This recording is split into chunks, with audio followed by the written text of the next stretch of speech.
दक्षिण एशिया में दुनिया की 1/4 जनसंख्या रहती है। हम संयोग और सहभागिता से इतनी बड़ी जनसंख्या के विकास और समृद्धि की अनगिनत संभावनाएं पैदा कर सकते हैं।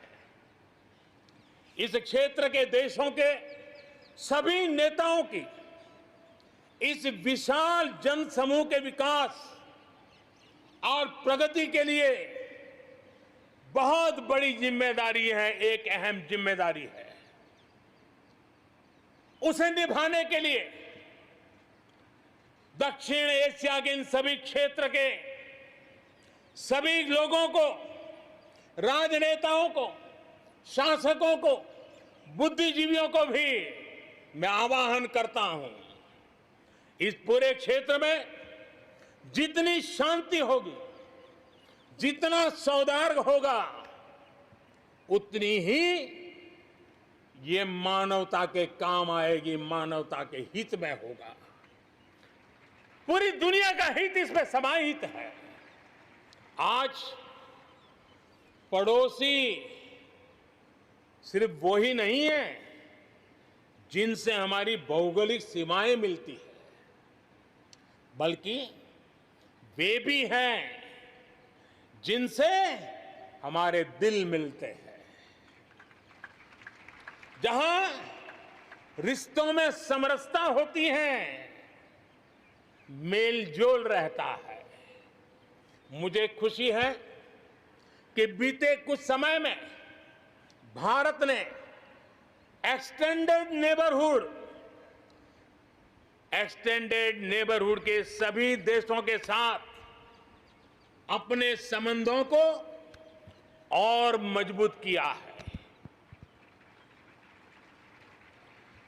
पश्चिम एशिया के देशों से हमारे राजनीतिक, आर्थिक और मानवीय संबंधों की प्रगति में कई गुना तेजी आई है।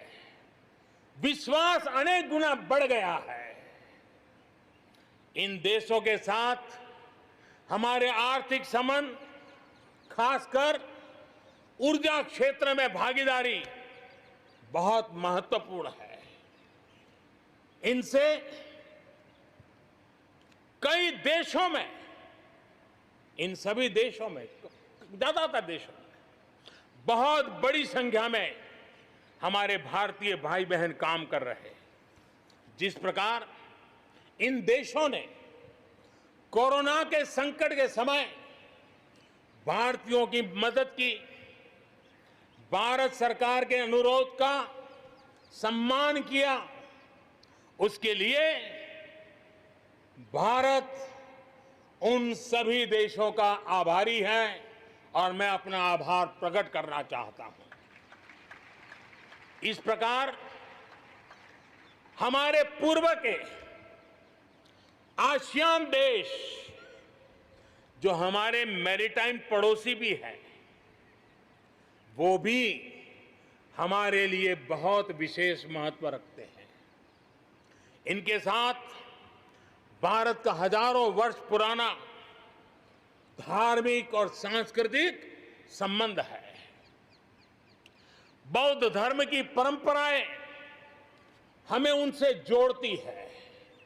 आज भारत इन देशों के साथ सिर्फ सुरक्षा क्षेत्र में नहीं, बल्कि समुद्री संपदा के क्षेत्र में भी सहयोग बढ़ा रहा है।